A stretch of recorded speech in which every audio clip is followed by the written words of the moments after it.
Il a fallu que je quitte mon foyer pour pouvoir me mettre en sécurité émotionnelle et physique. Quand on vit de l'anxiété intense comme on a vécu, on peut replonger beaucoup plus facilement que quelqu'un qui n'a jamais connu ça. Dans ce visage-là, il y a le visage de quelqu'un qui demande à s'en sortir, tu vois.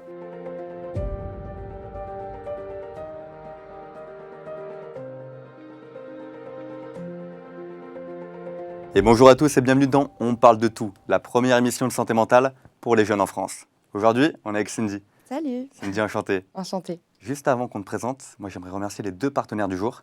Le premier, c'est Superprof, qui nous accompagne depuis 1 an et demi. Premier site de réservation pour n'importe quelle activité, avec n'importe quel budget, que t'aies 10 € ou 40 € pour un cours. Je te mets tous les liens en description. Et le deuxième partenaire, ça me fait plaisir, c'est une asso qui s'appelle Astrée. Et c'est la première association qui lutte contre la solitude.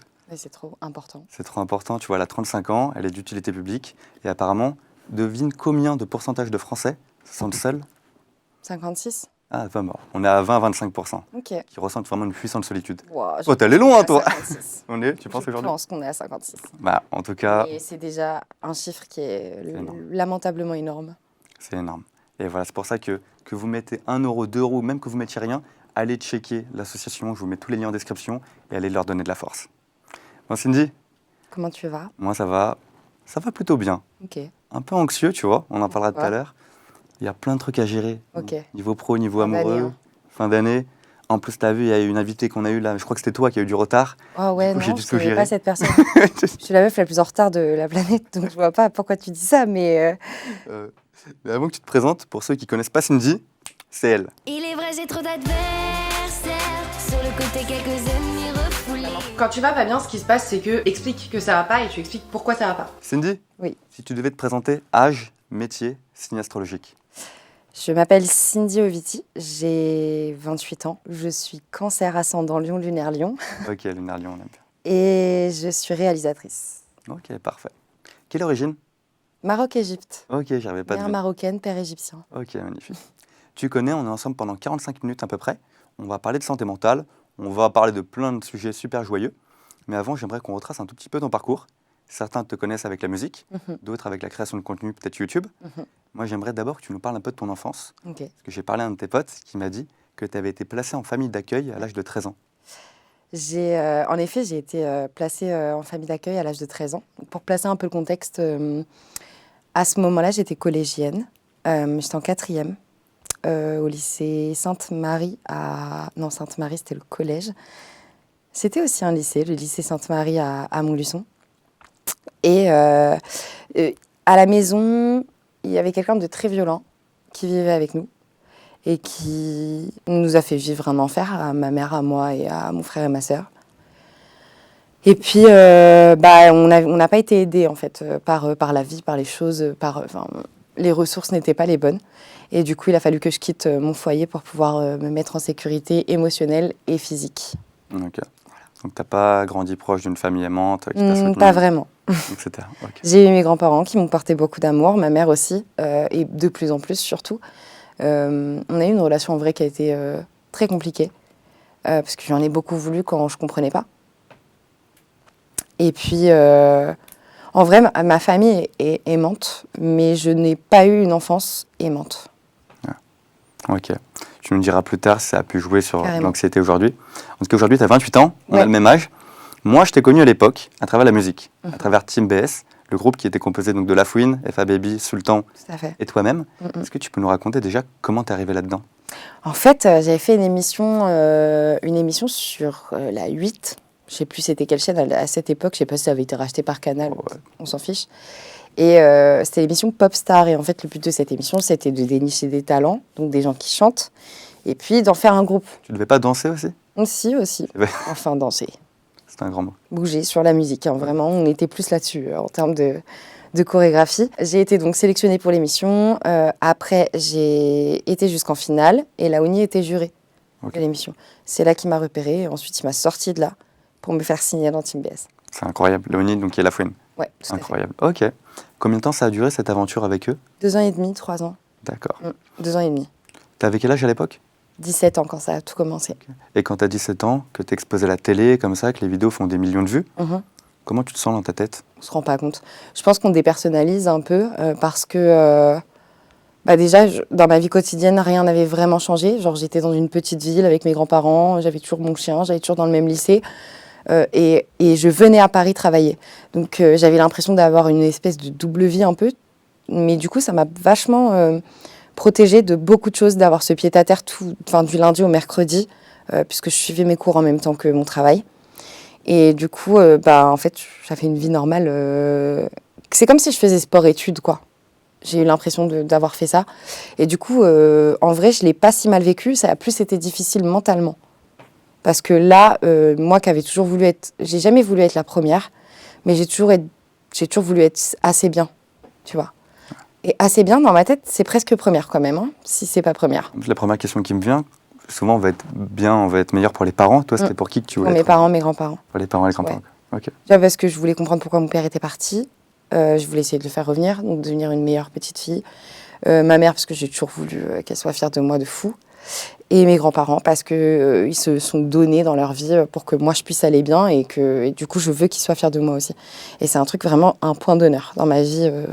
Tant que ces 3 personnes elles sont fières ou qu'elles sont pas contre ce que moi je fais, je vais grave y aller. Ok. Même si elles sont contre, d'ailleurs. Pourquoi ça s'est arrêté, Team Bess? Parce que nous on était fans, nous on voulait que ça continue. En fait, ce qui s'est passé, c'est que j'ai le souvenir très clair d'une réunion notamment où on est tous les 4. Enfin, d'abord ils sont tous les 3. Genre, moi, je suis punie à l'extérieur. Ok. Enfin, ça s'est pas passé comme ça. Je l'ai dit en rigolant, mais c'est juste que je venais de finir mon couplet et j'étais descendue manger et ils ont commencé une réunion. Et donc, il y a les 3 artistes et tous les managers, les producteurs, les auteurs, les gens de la maison de disques, ces gens-là, ils servent à rien. Pardon, les gens de la maison de disques, vous servez à rien. Vraiment, arrêtez de venir en studio. Attendez le produit fini. Je vais jamais re-signer après ça. Pardon. Mais faites-nous confiance, quoi. C'est ça que je voulais dire. Vous ne servez pas tous à rien, mais chez Sony, quand même, il y en avait beaucoup qui ne servaient pas à grand-chose. Anyways. Du coup, je vois tous ces gens et tout. Quand moi, je monte et je vois que ça s'active, ça parle. J'essaye d'en placer une, puis une deuxième, puis une troisième et j'ai un peu de mal. Je me lève. Et en fait, le débat, c'était « Ouais, mais notre street cred, non. » Je comprends. C'est vrai que... Quand tu es en mode, et peu importe ta couleur de peau, non, la différence n'est pas un défaut. Et en même temps que tu traînes à Bagneux, à machin, oui, peut-être que tu n'es pas très à l'aise sur ta street cred, mais tu gagnes de l'argent, tu prends en popularité. C'est un beau projet, on rassemble les familles. C'est trop bizarre. Ouais. Du coup, j'ai réussi à placer celle-là. À partir de là, on m'a un peu plus écoutée, donc ça a un peu changé les choses. Mais en vrai, ce qui a fini par tout éclater, c'est les égos des uns des autres. Et en vrai, c'est l'argent, parce que quand tu as un si gros projet et que tu as genre autant d'artistes, parce qu'on est déjà 4 sur les morceaux, mais qu'il faut rajouter qui a écrit, quelle partie, de combien de minutes à combien de minutes, et lui, il a fait ça, et attends, parce que le gling, c'est un sample de... Oh là là. Ok. En vrai... ça a généré beaucoup d'argent, mais j'en ai très peu vu la couleur. Et quand ça s'est arrêté, toi, au niveau moral, parce que ça t'a fait un En petit fait, je l'ai mal vécu. Tu l'as mal vécu. Je l'ai mal vécu parce qu'à ce moment-là, moi, je travaillais sur un album perso avec Sony. Et comme ils voyaient que Team Bess, on n'allait pas faire de volume 2, ils n'avaient pas trop le temps pour WAM. Et mon manager-producteur, c'était Lafouine, qui était très occupé. Ok. J'imagine. Ok, tu t'es senti un peu trahi à un moment donné ou... Ouais, totalement. Mais surtout, non seulement trahi, et en plus bloqué parce que j'avais pas le droit d'aller démarcher ailleurs, j'avais pas le droit de sortir de ça. On m'a fait sortir un projet, je déteste les paroles de ce projet. Enfin voilà, je trouve ça regrettable, tu vois. C'est bien que tu le dises parce qu'il y a plein de jeunes filles, tu vois, de 18-20 ans qui écoutent et qui écoutaient et qui ont l'impression que c'était un petit rêve bleu, que tu étais la petite star du groupe et que tout allait bien. Team BS, oui. Après, non. Voilà. Enfin, et encore, j'étais la petite star du groupe. Franchement, j'ai été méga bien. Ils sont archi bien occupés de moi. Il n'y a jamais eu ne serait-ce qu'un seul débordement. J'ai jamais été mise en danger. J'ai jamais manqué d'un verre d'eau ou d'un repas. Oui. J'ai toujours dormi dans de bonnes conditions. Jamais personne m'a manqué de respect. Ils auraient jamais laissé ça passer de toute manière. Franchement, ils sont archi bien occupés de moi. Rien à dire. Vraiment, clean de fou. L'expérience clean aussi. Pourquoi ? Parce qu'en fait, j'étais dans l'ombre de Laouni, j'étais sous son aile à lui. Personne ne pouvait le toucher lui, donc personne ne pouvait me toucher moi. C'est ça que je voulais dire. Très bien. Après, aujourd'hui, les choses ont changé. Et avec le temps, les choses ont changé. Donc, comme Lafouine ne répondait pas à mon label avait pas envie de me caler. Donc des dommages collatéraux comme ça qui font que tu perds du temps et qu'au final, carrément, j'ai fini par me désintéresser de la musique. Ça me semble trop chiant. C'est bon, c'est chiant. Je ferai ça quand je serai très riche et que je pourrai tout faire seule, tu vois. Si j'ai bien compris, famille d'accueil à 13 ans, 17 ans, Team BS, musique. Petit à petit, ça s'arrête. Et là, il y a une série de vidéos qui t'a bien aidé à monter vers le haut. Est-ce que tu peux m'en parler? Go Girl. Go Girl, c'est Oh quoi my God, j'ai tellement aimé ce concept. Go Girl, ça naît en fin décembre, novembre 2010. Je suis partie en 2019, donc 2018. Ok. T'avais la vingtaine? 2018, ouais. T'avais la vingtaine? Ouais, la vingtaine. Ouais. La 22aine. Ok, 22 truc comme ça. Ça marche aussi. Et bref, je suis chez moi. J'ai pas YouTube, ça, j'ai lancé, mais ça me plaît pas trop. J'ai envie d'être sincère. Et tu sais, j'avais toujours cette voix au fond de moi qui me disait, mais t'es pas là où tu dois être. Faut que tu te dépêches. T'as pas le temps. Tu vas mourir un jour. Et il faut tout faire. Il faut tout réaliser. Et truc. L'ambition, tu vois, l'ambition, le feu qui vraiment qui m'habitait artistiquement, qui réclamait que ça de sortir, mais surtout moi qui avais envie de vivre des expériences au-delà de ça. Et à ce moment-là. Je sais pas, je crois que je vais raconter la vraie histoire. Vas-y, raconte. Il me semble pas que je l'ai vraiment raconté comme ça. À ce moment-là, YouTube, ça paye pas assez pour mon loyer actuel. La musique, j'ai pas de nouvelles de mon label. J'appelle mon grand-père. Et mon grand-père me dit, écoute, on veut plus t'aider pour le loyer, ce qui est normal. Et il me dit, il va falloir que tu te débrouilles, je te laisse 3 mois. Je m'effondre d'abord. Je pleure, je me roule dans ma morve, je pense. Enfin, vraiment, rien de très glamour. Je passe un très sale quart d'heure. Et à la fois, je me dis, ouais, mais en même temps, là, t'as pas le choix. Donc, pour être sûre de pas pouvoir retourner en arrière, le lendemain, j'ai appelé mon agence immobilière, j'ai posé mon préavis. Et je me suis dit, meuf, en mars, t'es plus là. Démerde-toi. Tu sais que c'est chelou parce que moi, tu m'aurais raconté ça quand j'avais pas d'expérience pro il y a 8 ans. Je me dit, mais comment ça, elle a du mal à payer le loyer alors qu'elle a fait Team BS? Ouais, pas mais des parce que millions les de côté? gens s'imaginent qu'on Ouais. est richissime. Pas du tout. Pas du tout. Pas du tout. En fait, on touche des très grosses sommes d'argent et parfois plus rien pendant 1 an et demi. Exactement. Donc si tu sais pas gérer ton argent ou qu'il t'arrive une grosse galère et que tu dois taper dans les économies, il n'y a plus. Eh oui. Puis même au bout d'un moment, tu vois, aller en studio, t'es pas payé pour aller en studio. Ça n'existe pas, ça. Bien sûr. Tu payes pour aller en studio d'ailleurs. Mais ça, c'est plus un métier qui coûte, qui rapporte, sauf quand t'es à Ya ou tu vois, ou quelqu'un qui a réellement une carrière qui rapproche avec des sons qui sont dans les rouleaux de la SACEM depuis plus de 2 ans. Parce que pareil, tu sors un titre, tu touches pas de droit avant 2 ans. Eh ouais. 2 ans. J'en se rends pas compte. Ouais. C'est énorme. Franchement, chanteur, c'est une vie de troubadour de fou, je vous préviens. Vraiment, peut-être rappeur avec les showcases, ça peut le faire, mais chanteur, c'est chaud.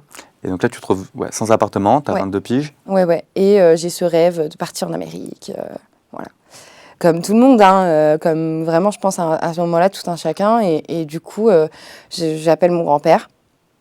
J'appelle pas mon grand-père, je prends un rendez-vous à ma banque. Je me renseigne pour faire un prêt étudiant pour aller étudier 3 mois aux États-Unis. Mon grand-père, il me regarde faire. Il kiffe le projet. Il me dit, tu vas pas te faire chier avec la banque. Moi, je te prête 15 000 €. Il me prête les 15 000 €.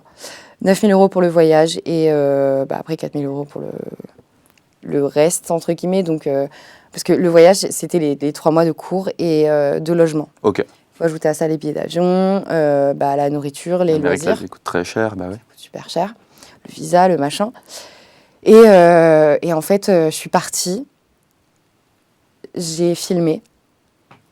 Je me suis retrouvée sans domicile fixe pendant juste quelques heures. J'ai eu la chance de trouver une pote qui avait une cave où je pouvais mettre mes meubles. Quelqu'un qui gardait mon chat pendant 3 mois, je pouvais le FaceTime tous les jours. J'ai pu partir tranquille. Trop bien. Ça a été un des voyages que j'ai le plus aimé de ma vie, l'un des plus formateurs, qui m'a réappris à interagir avec les gens. J'ai tissé des liens très forts avec des gens. On ne s'écrit pas tous les jours, mais je sais que vraiment on s'aime, parce que voyager ensemble, c'est tisser des vrais liens. Rester 3 mois quelque part, c'est vivre quelque part. C'est plus être en vacances quelque part. Là, tu as au moins 3 semaines au milieu où rentrer, c'est loin. Ça fait un peu peur. Et en même temps, t'es habitué, là, ça y est, t'as pris tes marques dans ton environnement. Donc là, tu deviens un local, où que t'ailles. Et quand t'es parti, tu te disais, ok, je vais partir pour filmer, pour faire des vidéos, ou je vais partir pour Les l'expérience? deux. Filmer, faire des vidéos et l'expérience de, je sais pas, passer des castings, faire des trucs, voir. Je suis Voir un dans la peu force de l'âge, quoi. Et cette vidéo-là a lancé, je pense, a mis un énorme coup de boost, en tout cas, à ma carrière de créatrice de contenu. C'est une série que les gens ont beaucoup aimée, que j'ai beaucoup aimée aussi. J'avais filmé pour la Namibie aussi. Ok. Ça sortira sûrement à Noël. Petite exclue. Ah, Et voilà, ça a été vraiment un gros coup de boost. Et mon grand-père, on avait statué sur en bourse dans 2 ans, exactement comme c'était prévu pour le prêt étudiant. Et j'ai pu lui remettre à la fin de l'année son argent sans intérêt, sans rien, sans qu'ils s'y attendent. C'est un super projet, tu vois, et bravo d'être parti. Et juste avant que tu racontes, c'est totalement relié, tu disais que dans ta tête, à un moment, tu disais, j'ai pas le temps, il faut que je réussisse. Et de l'ambition, tu vois. Mais t'as pas l'impression que des fois, quand on se met trop d'ambition, ça devient une pression, et que t'as plein de jeunes à 20 ans, ils sont choqués de pas encore être millionnaires, de pas avoir 2 millions d'abonnés. Si. Et qu'est-ce qu'on peut leur dire à ces jeunes qui se mettent une telle Bah, pression? faites pas comme moi, vous allez finir en burn-out en fait. Voilà. Franchement, Il y a des conséquences. j'ai qu'on fait parlera cette après. erreur toute ma vie de courir après ma life, vraiment.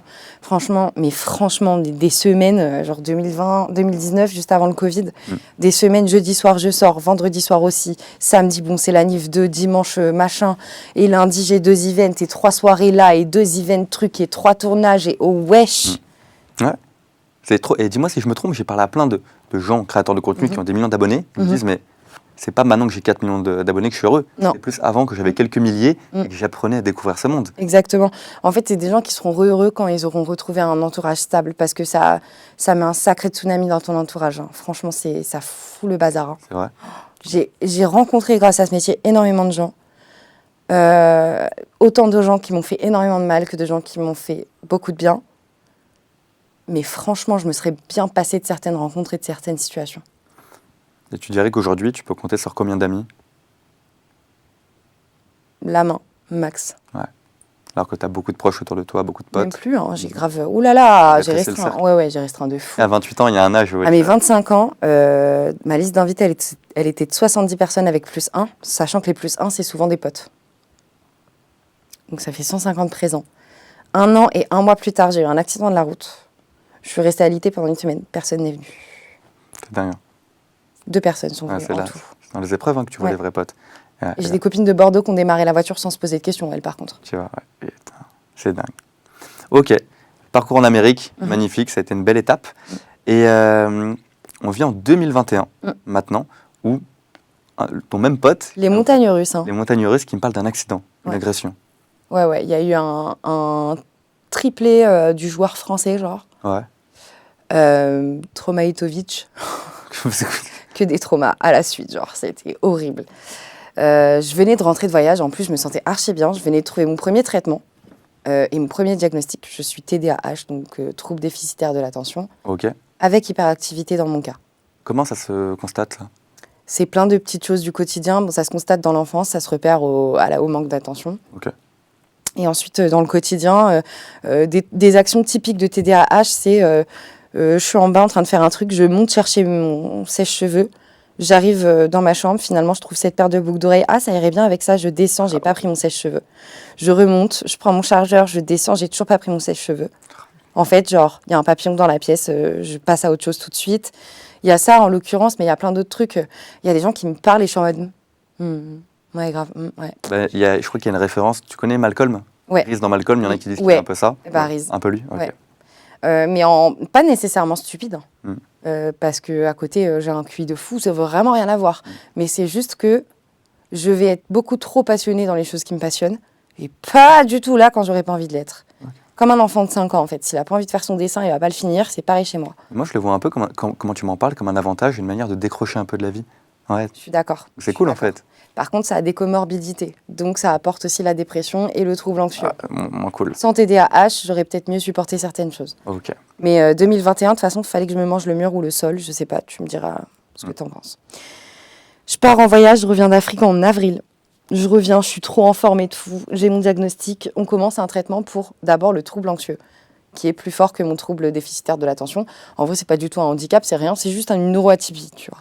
Et quand tu dis trouble anxieux, dis-moi si je me trompe, il y en a qui ont un peu d'anxiété par période. Ok, tu passes le bac. Trouble anxieux, on est à 5 crises par semaine. Voilà. 3-5 crises par semaine, quand On c'est parle vraiment vraiment de quelque récurrent. Ok. Et ça peut être lié à un environnement de travail, par exemple, où ça se passe mal, une relation, ou tout court. Ok. Voilà. Même sans raison valable. Sans raison de valable, on l'anxiété. peut commencer à stresser, avoir des palpitations, les mains moites, ce besoin de se lever, de bouger, de sortir, de réfléchir en boucle sur un truc et de ne pas réussir à décrocher. C'est ça, une crise d'angoisse. Ok.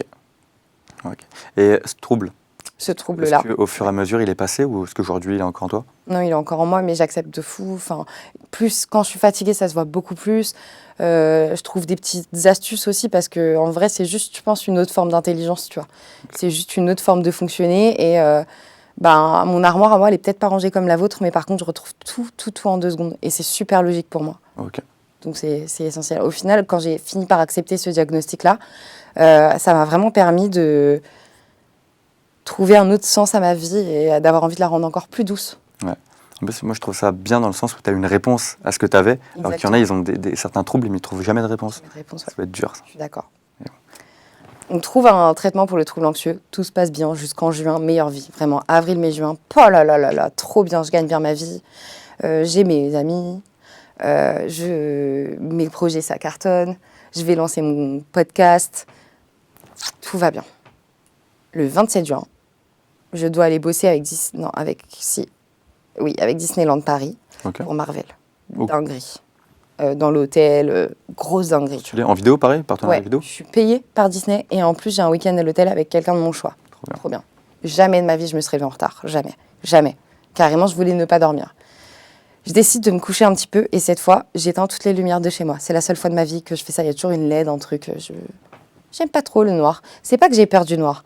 J'ai peur de ce que je ne peux pas voir dans le noir. Ok. C'est plus ça. Peur de l'inconnu, même dans la vie de tous les jours ou... Ouais. Ah ouais. Ouais. Ça dépend.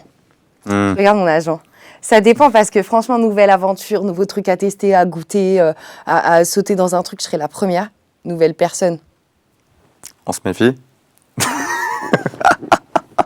C'est plus de la méfiance à ce stade-là. C'est même plus une période d'essai. Ça peut être très très long. Il y a des gens que je fréquente depuis plus de 6 mois. Je suis toujours pas sûre. Ok. Donc ce jour-là, tu te dis, j'éteins tout et je reste dans l'inconnu. Ouais. Ok.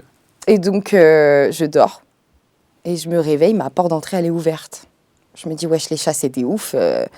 Je sors, je me dis, où est-ce qu'ils sont partis? Je les reverrai plus jamais et tout. Je les trouve à l'étage endormis de fou. Alors qu'un chat, quand tu bouges le matin, à peine tu fais, il est déjà là. Ok. Il court, il vient te voir tout de suite. Enfin, je veux dire, il n'y a pas plus chat qu'un chat. J'en ai 2. C'est des chatons, ils n'ont pas mangé. Donc, ils devraient venir. Je les trouve endormis, trop bizarre. Je vois un meuble qui est renversé dans la salle de bain, trop bizarre. Je cherche mon tel, introuvable. Comme j'ai le cerveau un peu... C'est pas genre en mode je suis folle quand je fais ça, mais vous avez compris quoi. Moi, j'ai pas les mêmes étincelles que vous. Je me dis, bah vas-y, j'ai dû le faire charger ailleurs et tout. Je me dis, bah je regarde au niveau de ma télé. Et je me dis, tiens, Qu'est-ce que- ça ressemble vachement à... Il n'y a pas mon ordi, cette situation. Et là, je me dis, en fait, il y a quelqu'un qui est rentré chez toi pour te voler ton téléphone et ton ordi. Et je regarde sur la table et il y a du liquide sur la table qui n'a pas bougé. Ok. C'est bizarre. Je sors de chez moi, je demande à mon boulanger juste en face s'il a vu quelqu'un sortir avec un ordi et un téléphone. Non, on appelle la police arrive, on fait les empreintes, classées sans suite évidemment. Je me suis fait ce qu'on appelle home jacket. Quelqu'un est venu dans mon sommeil chez moi pendant que je dormais seule et nue, parce qu'on était le 27 juin, Ok. pour me voler mes affaires. Premier truc un peu traumatisant. Et pourquoi les chats ils dormaient alors? J'ai toujours pas compris. On a été gazés. Voilà, il y a eu, voilà, je me demandais, mais ok. On a été gazés apparemment dans Ouais. notre sommeil. Donc heureusement que t'étais. Ah, toi tu dormais, t'as été gazé, tu t'en Moi, es pas rendu j'avais compte. rien entendu, rien senti. Putain. Après, j'ai compris que mon corps, il me protège vachement quand il y a des traumas. Donc, est-ce que j'ai rien entendu, rien senti ou est-ce que j'ai senti quelque chose? J'en sais rien. Je sais pas. J'espère que ça reviendra pas, que ça reste bien caché loin là, parce que de toute façon, ça ne changera rien malheureusement si j'apprends ce qui s'est vraiment passé. Ok. Donc Mais ça- depuis, il y a des caméras de surveillance chez moi. c'est le cambriolage, premier but. Deuxième but, un ex qui repasse à la maison après une soirée et qui abuse de moi. D'accord. Donc, vraiment pas mal, poteau entrant. Je suis encore dans mes démarches actuelles. C'était il y a 2 ans, mais on est toujours dans la justice ou l'injustice, t'appelles ça comme tu veux. Ils ont perdu ma plainte. Ok. Voilà. Donc, je sais pas, peut-être il y a un cache-cache de plainte, je sais pas. Quand ça arrive, ce genre d'abus, tu vois, venant d'un mec, premier réflexe, est-ce que tu en parles autour de toi? Là, tout de suite, j'ai mis 3 jours à en parler à mon entourage très proche et 1 an à en parler à la police. Ok. Et entre-temps, est-ce qu'il y a eu une thérapie? Il y a eu quelqu'un qui en parlait? Il en faut une, j'en ai pas fait. Toi, tu recommandes aux Je jeunes commence filles? maintenant. Ok. Je sais pas si j'avais besoin de la violence de ce qui vient de se passer. Pas parce que j'avais besoin d'être éduquée, même si ça m'a éduquée beaucoup, mais parce que j'avais besoin de changer très profondément déjà. J'avais besoin de comprendre beaucoup de choses si je veux suivre le chemin de vie que je veux suivre. Donc j'ai une vie qui m'a montré. Maintenant, il faut que je travaille pour mettre en place des choses qui vont changer les choses. Je ne sais pas comment je vais réussir.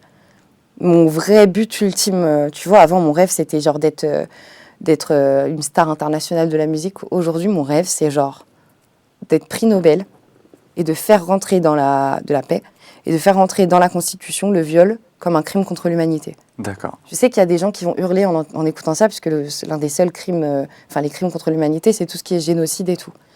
Mais est-ce que finalement, rentrer dans l'intimité d'une femme et lui arracher et la laisser pour morte toute sa vie, c'est pas toucher même à l'humanité? Là, tu en parles vraiment avec une froideur, une violence énorme, et moi je comprends totalement. Mais comment ça se fait du coup que tu commences un travail, tu m'as dit, que maintenant sur toi? Je suis encore en colère. Ok. Donc c'est dur de faire le travail. J'ai très envie de lui péter la gueule. Mais je peux pas, donc je patiente. Ok. Mais c'est très dur de faire face en ce moment. En plus, tu sais, on est en fin octobre et tout. Je suis un peu fatiguée, mais ça va, je vois ma famille là cette semaine, donc ça me fait du bien. Et nerveusement, je suis à bout. Franchement, je suis à bout de fou. Hier, j'ai pris un Uber. Ah, mais alors, la dinguerie. Ouais. J'ai pris un Uber. Le mec, j'ai changé d'itinéraire au milieu, ce qui est totalement dans mon droit. Ça le faisait juste me déposer plus tôt. Il était 19h30, il pleuvait. Je suis une femme seule avec 3 sacs. Il m'a têche de sa voiture. Ah, putain. Il avait mieux à faire. T'arrives à extérioriser, t'arrives à gueuler toi ou tu gardes pour Bah toi? non, j'ai tremblé pendant 20 minutes dans le Uber d'après que j'ai dû payer 71 balles. Putain. 71 € pour être en sécurité. Il m'a laissé sur le bord de la route, sur une nationale. Je suis toute seule, il pleut, c'est la nuit. Mais t'es taré ou quoi? Un problème avec les Uber. Ouais. Pas avec les Uber, j'ai un problème avec les gens qui font pas attention aux femmes. Et avec les gens qui font pas attention aux autres tout court, en fait. Même et j'adore les chiens, donc j'ai même pas cet exemple-là. Même un gros schlag, même mon ex, je le laisse pas comme... Franchement, si je le laisse. Non, je le laisse pas. Je le laisse, mais je me garde un peu plus loin et je veille à ce qu'il lui arrive rien, quoi. Mais je le laisse, par contre, oui, mais il mérite. Je suis pas son ex, au monsieur. Genre, et je lui ai dit, monsieur, vous allez me...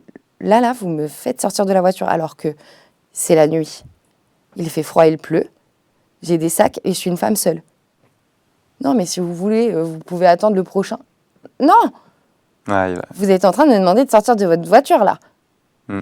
Désolée, madame. Wesh! elle ne se rend pas compte le côté protecteur qu'il faut avoir et qu'il peut t'arriver un danger dans 2 minutes. Totalement. Et puis même, en plus, tu es dans tes heures de travail. Ton travail, il me semble qu'à la base, c'est d'emmener les gens où ils souhaitent aller. Et comme le prix a baissé de courses, il passait de 30 à 23 €, Ouais, je lui ai dit, je vous laisse un Je l'ai dit de moi-même, en plus, je suis même pas obligée. Je lui ai dit, je vous laisse un pourboire. Comme ça, ça compense.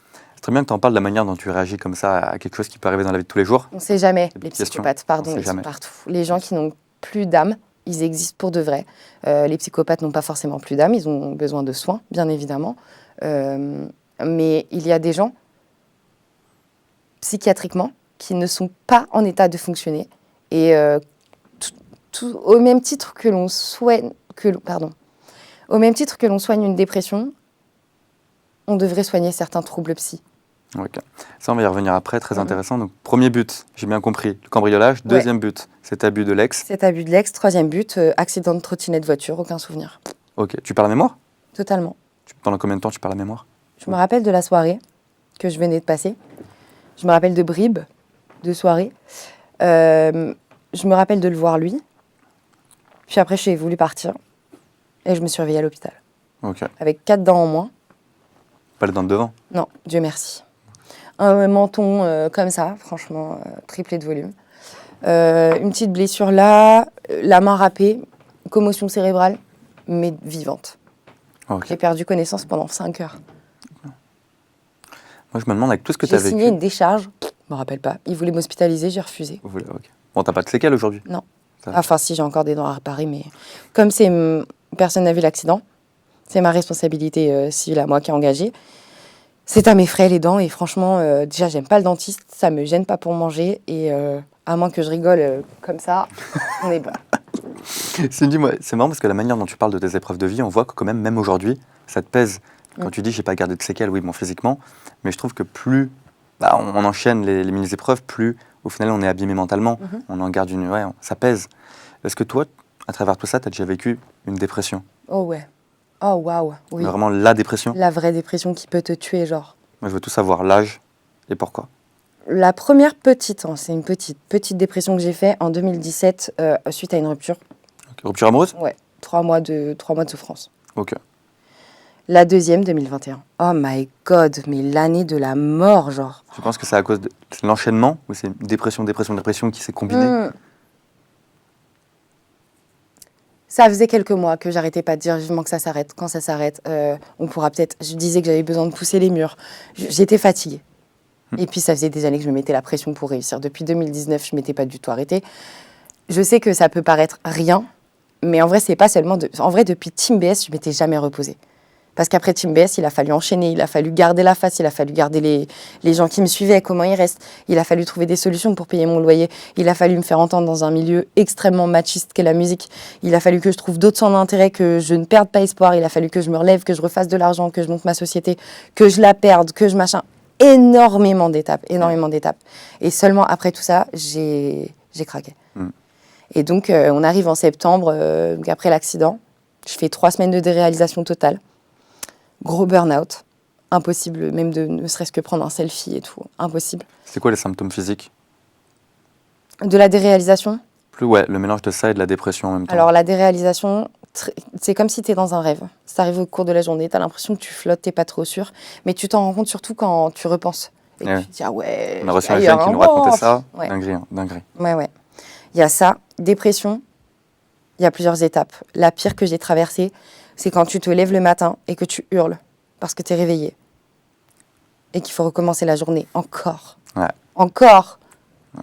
Avec ce ventre qui veut juste s'ouvrir et laisser sortir le démon genre qui le mange, avec les courses qui sont pas faites, avec le bordel dans la maison parce que tu n'arrives pas à t'occuper de toi, avec le désespoir, la solitude, l'isolement, l'alcoolisme un petit peu, parce qu'on va pas se mentir, avec la bœuf sur la table, avec plus rien qui fonctionne, plus d'envie, genre juste t'as envie de crever, quoi, vraiment. Et le seul truc qui fait que tu le fais pas, c'est que t'as pas les couilles de le faire, c'est tout. Bien sûr.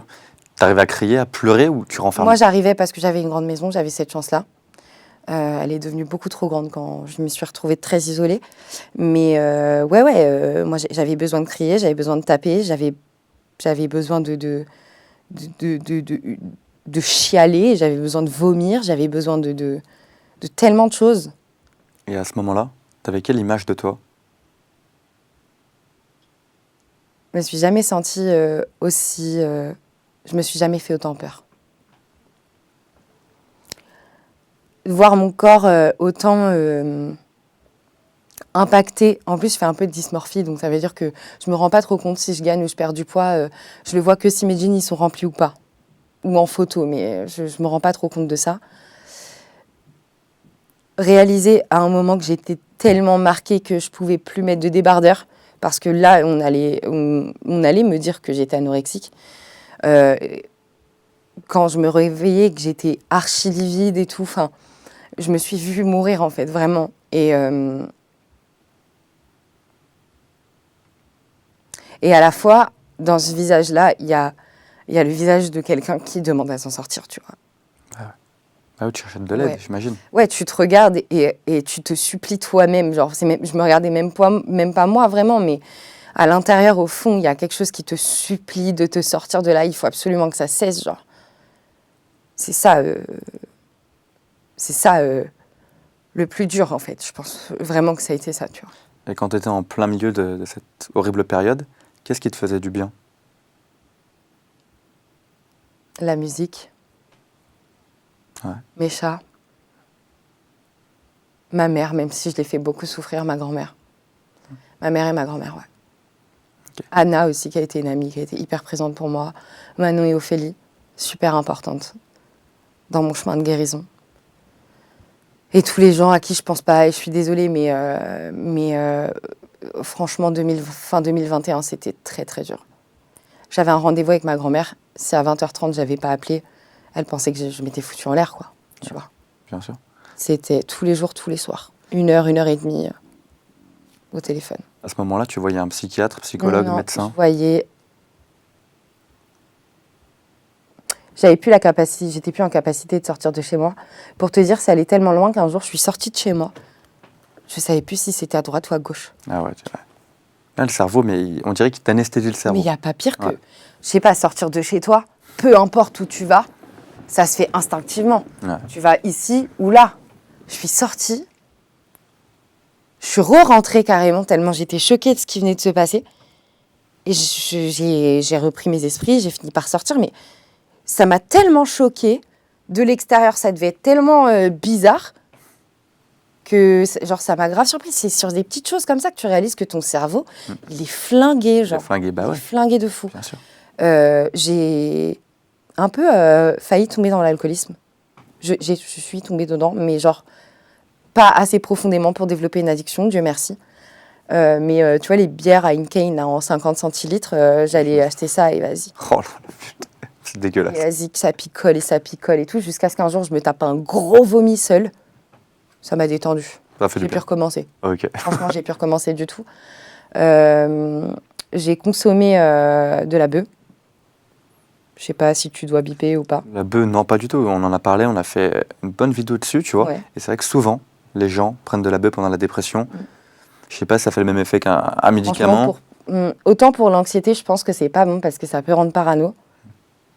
Autant, moi, je serais jamais contre. Hein. Non, mais ça, après, c'est pas la faute des jeunes. On nous dit Et pas déjà, quoi prendre en tout le dépression, monde donc on fume de consomme la en bœuf. plus, hein. Normal. Faudrait vraiment qu'on s'en parle 2 secondes. Bien Tout sûr, le tout le monde monde consomme. Il y a des gens dans tous les milieux, de tout ce que vous voulez. Votre boulanger, ça se trouve, Bien sûr. même lui, il se roule des gros joints, genre. Bah oui. Bon, après, moi, j'ai un peu géré ça quand même parce que comme j'ai un cerveau déjà qui a sa manière de fonctionner, je préfère pas le blinder d'infos, donc tranquille là-dessus. Mais ça a été à un moment donné, je fonctionnais pas sans ça, de toute façon. Parce qu'on parlera tout à l'heure du traitement. J'avais plus, donc je te disais, la capacité pour répondre à ta question, d'aller chez les psychiatres et les psys. Pas de Donc psy. je téléconsultais. Ok. Mon seul accès à l'extérieur, c'était la pharmacie, grosso modo, et quand j'avais le courage d'aller faire les courses. Et il y a plusieurs épisodes qui m'ont beaucoup marqué hein, de ce traitement. Déjà, c'était le traitement qui avait fonctionné pour le trouble anxieux, mais finalement, il n'était pas du tout adapté à ma dépression. Ok. Là, on parle de quel traitement? Le Déroxate. Ok. Donc là, pendant cette période de dépression, tu as commencé à prendre un traitement? J'étais déjà sous traitement depuis avril. Ok. Donc malgré Allez. le traitement, il y a une Ouais. dépression qui est arrivée. Ouais. Faut en parler, tu Bah, vois. Tu peux choc prendre- post-traumatique aussi. Ok. Le choc post-traumatique, c'est super violent. Ça sent un truc, t'es à l'hôpital. Il y a quelqu'un qui fait tel bruit, chut, tu vois les phares du truc. Il y a, t'es dans telle pièce, ça ressemble un petit peu vite fait à la pièce où il t'est arrivé telle chose, c'est mort. Enfin bref, c'est... Le choc post-traumatique, il peut durer longtemps. Enfin, surtout le stress post-traumatique. J'ai mis 1 an et demi à calmer mon système nerveux. Ouais.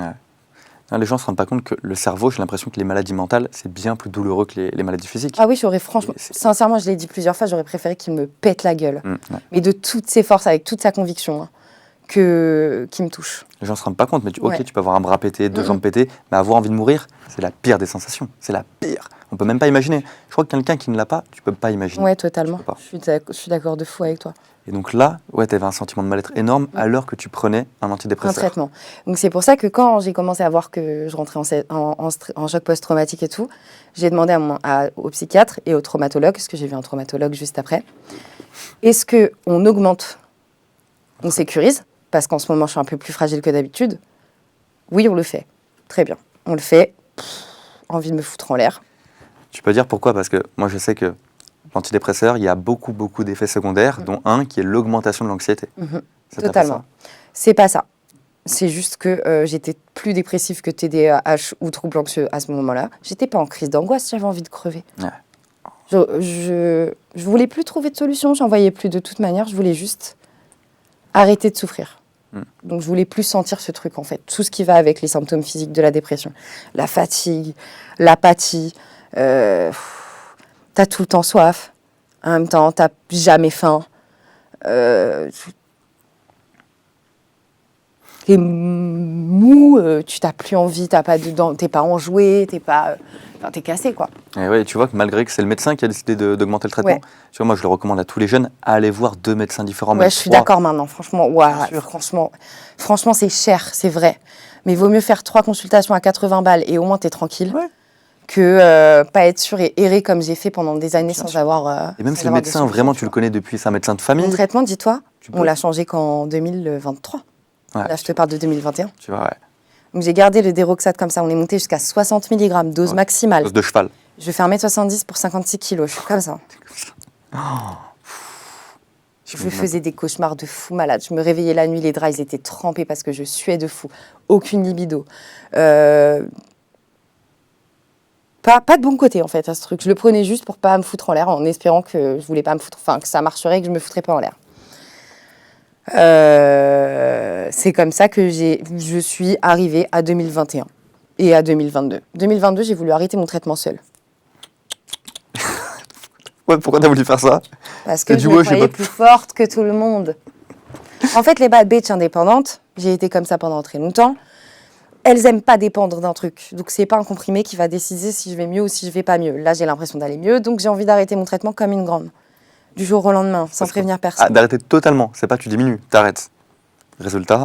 3 semaines de malaise vago. Putain, l'horreur. Une rechute en novembre. Franchement, faites ce que vous voulez. Hein. Et en plus, tu surtout pas ça. ressentais pas l'envie d'en reprendre. C'était vraiment le corps qui te montrait que t'allais mal, mais il n'y avait pas de dépendance. C'est revenu doucement, mais sûrement. Ah, oh la Et mars, je crois que je vais te laisser reprendre ton interview parce qu'on va devoir en parler de toute façon. Là, moi, la première question qui me vient, c'est, avant de parler de mars, tu prenais antidépresseurs, mais est-ce que tu prenais ce qu'on appelle des anxiolytiques contre l'anxiété? Et j'ai jamais trop trouvé l'intérêt de ça jusqu'à très récemment. Ok, pourquoi? J'en avais, mais je prenais pas parce que je voulais pas abuser du truc. Alors déjà, il faut arrêter parce que les médecins nous prescrivent quelque chose, donc il faut le prendre en cas de besoin. Je me serais évité bien des nuits d'angoisse, mais j'avais trop peur de devenir dépendante aux benzodiazépines, par exemple, tu vois, qui est une substance qui peut rendre dépendant, qu'on retrouve dans les anxiolytiques, tout ce qui est à base d'enlever les crises. Parce qu'on en parle, c'est vrai que les anxiolytiques, comme je vous le dis, ça rend évidemment dépendant au long terme. Je crois que c'est 30 à 40 jours. C'est ça, sauf le Séresta, demandez à votre psychiatre, puisqu'on n'a pas peur des mots et des médicaments. Mais c'est peut-être très très light quand même. Mais c'est pas euphytose non plus, c'est plus genre si euphytose c'est 3, Séresta c'est 6. Okay. On mettra pas les liens en description, mais non, mais vous avez capté. Et tenter la CBD, peut-être ça peut fonctionner. Donc tu prends un antidépresseur, anxiolytique. En cas de besoin, mais j'évite au max, ouais. Okay. Et aujourd'hui, tu te dis pourquoi pas? Aujourd'hui, je vois mon psychiatre demain et je vais lui en demander. Ok. Tu me parlais du mois de mars qui est arrivé. C'est passé quoi? En mars de cette année, rebelote, 10 kilos en moins, envie de crever, tout ça. Je me fais larguer. Ok. On l'a pas vu venir, celle-là. On n'a pas parlé d'amour. C'est vrai. Ça faisait combien de temps? 6 mois. Ok. Bonne relation, t'étais en plein dedans? Moi, j'étais à fond dedans et j'y croyais. Hein. Oh my God, je peux pas tout dire, mais... Enfin, si je peux dire tout. On peut tout dire. C'est quand même un peu un tocard. Ouais. C'est lui qui t'a quitté? Ouais, par message. Par message, oh putain.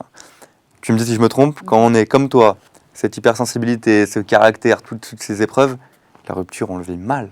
C'est super mal vécu parce que franchement... on voit mon soutif depuis tout à l'heure. Je remonte tout de suite. Désolée, les gens. Vous pouvez arrêter de parler de ça dans les commentaires. La situation et ce contrôle. Franchement... Je disais... On le vit mal. On le vit bien mal. On le vit mal. Ah ouais, je l'ai mal vécu, franchement. En fait, quand j'ai reçu le message, j'ai un étage de mon immeuble interne qui s'est affaissé, genre. Tu vois, que tombé l'un sur l'autre. J'ai appelé ma grand-mère, j'ai dit, écoute-moi bien, mamie. Pas sur ce ton. Je lui ai dit, c'est soit je viens tout de suite, soit je vais à l'hôpital psychiatrique, là, maintenant. Le jour de la rupture? Ouais. Ah, carrément. Donc. Après le message, en fait, j'étais déjà en mode survie totale. Et là, je pouvais plus.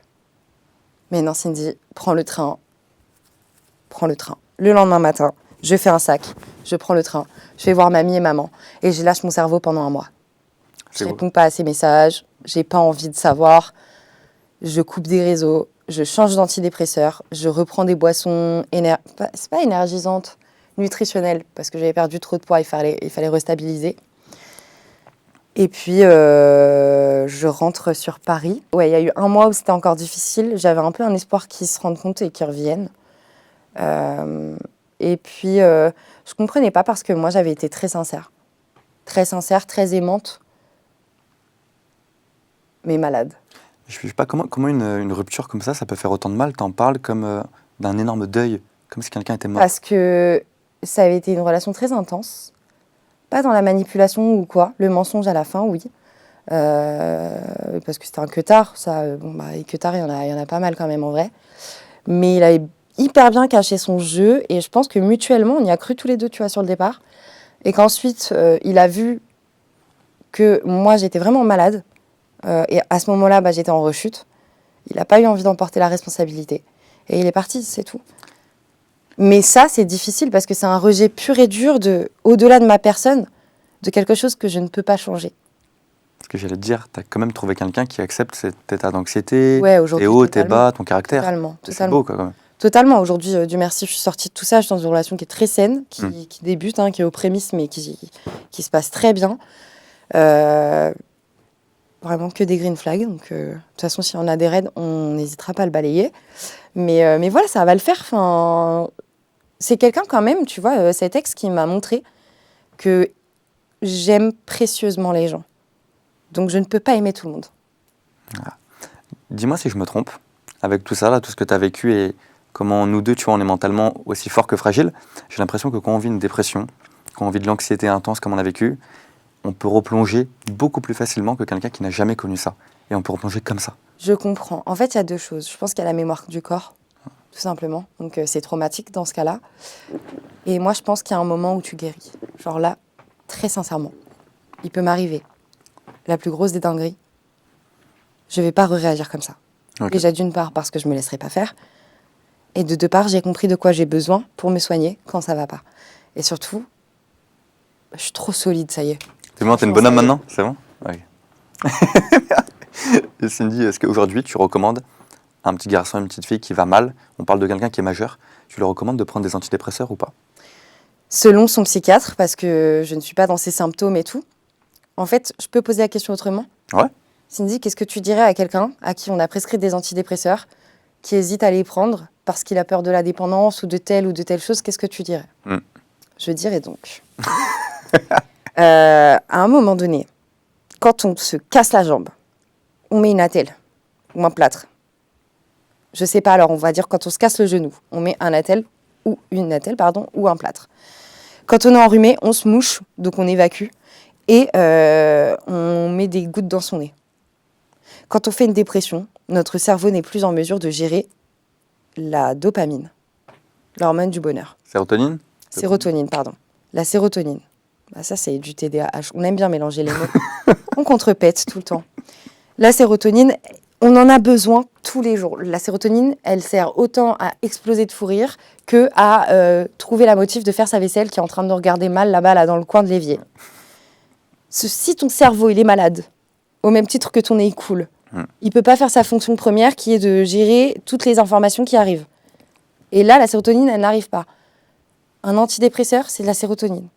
C'est des gens qui ont travaillé pendant des années, qui ont fait des tests et tout pour qu'on puisse se soigner. C'est peut-être, effectivement, pas super bon pour le long terme. Mais au même titre que la chimio, c'est catastrophique pour ce que ça fait à un corps humain, c'est terrible. Ouais. Et pourtant, on est obligé de passer par là pour soigner de temps en temps. Un traitement antidépresseur, c'est 1 an et demi, peut-être. Peut-être plus, peut-être moins. Ça peut être 6 mois. Il faut juste suivre son traitement et le faire. Et ne pas s'arrêter seul. On s'arrête avec son psychiatre et on suit jour par jour. Quitte à avoir un pilulier comme ça, mamie, c'est pas mon problème. On fait attention à sa santé mentale parce que depuis que je me suis soignée, je n'ai jamais été aussi heureuse. Vraiment, genre. Voilà. Et si on a peur de les prendre parce qu'on a peur de développer une dépendance, on peut déjà en parler à son docteur parce qu'il faut une relation de confiance.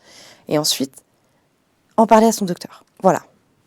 Très très bien. Elle a tout dit, j'ai quasiment rien à rajouter, sauf que voilà, moi pareil, vous le savez, il y a 5 ans, je me suis bourré aux antidépresseurs, et ouais, j'ai pris un moment 9 kilos, après j'en ai perdu une vingtaine, j'arrivais plus à bander pendant 1 an et demi, que du mytho la petite copine, mais malgré ça, c'est grâce à ça que je suis là aujourd'hui, et les antidépresseurs, comme tu l'as dit, avec un psychiatre, on demande un deuxième avis, et ça peut aider beaucoup de monde. Exactement.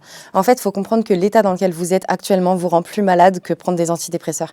Et comme je le disais tout à l'heure hors cam, si vraiment, mettons, allez, les antidépresseurs, ça raccourcit un peu la vie, je préfère vivre moins longtemps comme ça que trop longtemps comme j'étais. Genre, je veux plus jamais me sentir comme ça. On parlait de traitement. J'ai changé de traitement en rentrant donc chez mes grands-parents après ma rupture. Juste après, je suis allée chez le médecin de la famille. Ok. 40 minutes de consultation. C'est rare. Hein. Prends le temps. Ah ouais, c'est très rare. très rare. Prends le temps de fou et tout, entre 2 rendez-vous. Me prends pas pour une petite teubée qui fait des petites crises d'angoisse. Tu vois, vraiment, genre, me prends archi au sérieux. Trop bien. Et me change mon traitement.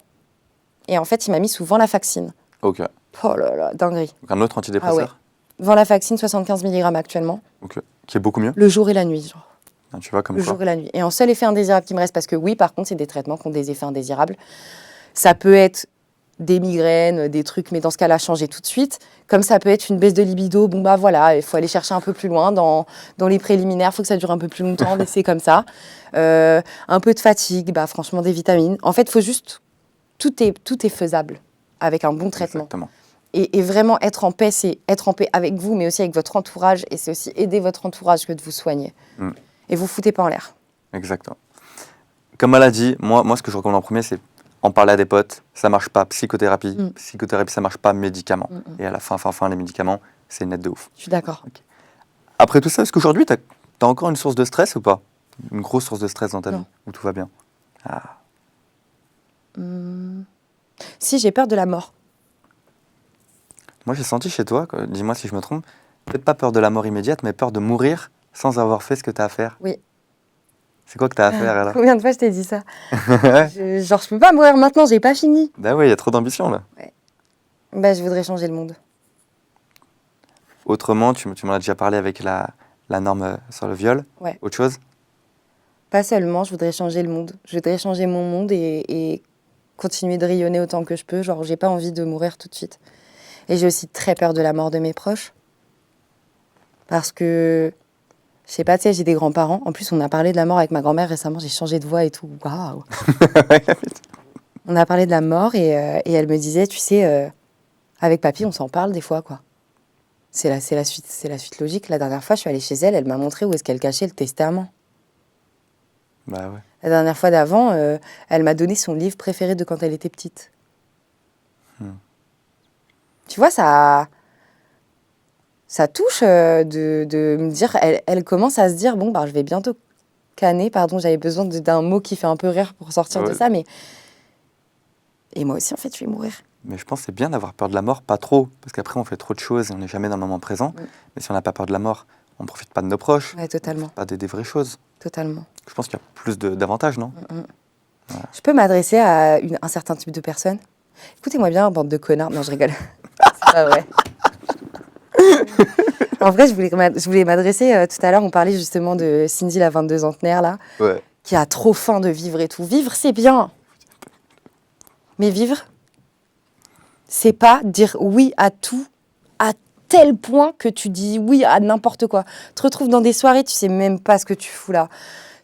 T'es avec des gens, quand tu auras besoin d'eux, ils seront pas là pour what. Tu fais pas attention à tes relations, tu fais pas attention à arriver à l'heure, à bien manger, à bien dormir. Tu fais attention à rien quand tu cours partout. Pose-toi, respire et avance, genre, mais pour toi, tu peux pas dire oui à tout, sinon tu dis oui à n'importe quoi. Et en plus, ça va, t'es pas le secours populaire, t'as le droit de passer du temps avec toi-même aussi, un petit peu. Elle parle trop bien, elle parle trop bien. Cindy, t'as bien parlé, on en vient aux 2 dernières questions, un peu plus légères. C'est quoi le meilleur conseil qu'on t'ait donné dans ta vie? Oh. Ouais, réfléchis bien. Tout domaine confondu. C'est une philosophie de vie selon laquelle, à la fin de ta vie, il y a un film qui est diffusé. Qui tu veux dans les crédits et qui pourrait être dans les crédits. Ah, elle est bien formulée, hein. Ah ouais, oui. Okay. Et maintenant, choisis bien là. Qui parle de toi dans ton documentaire sur toi? C'est beau. Que disent les gens? Est-ce que tu as tout réglé? C'est bien. Tu t'es déjà posé la question, du coup? Ouais. T'as trouvé? Ouais. Après, la vie, elle est encore longue, mais ouais. T'as trouvé pour l'instant. Ok, très très bien. Moi, je voulais savoir, c'est quoi la morale que t'as retenue de tout ce qui t'est arrivé en 28 ans, même si t'es encore qu'au début de ta vie, et j'aimerais une morale niveau santé mentale et une morale que en amour.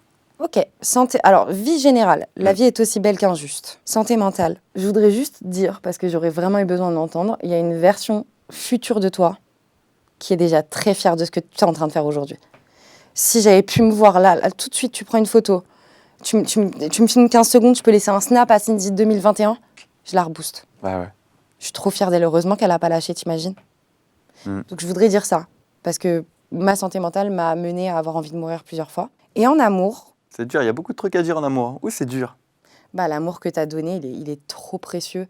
Donc regarde l'humain dans son intégralité et donne-lui ce que tu as à lui donner, genre. Mais fais pas ça avec tout le monde.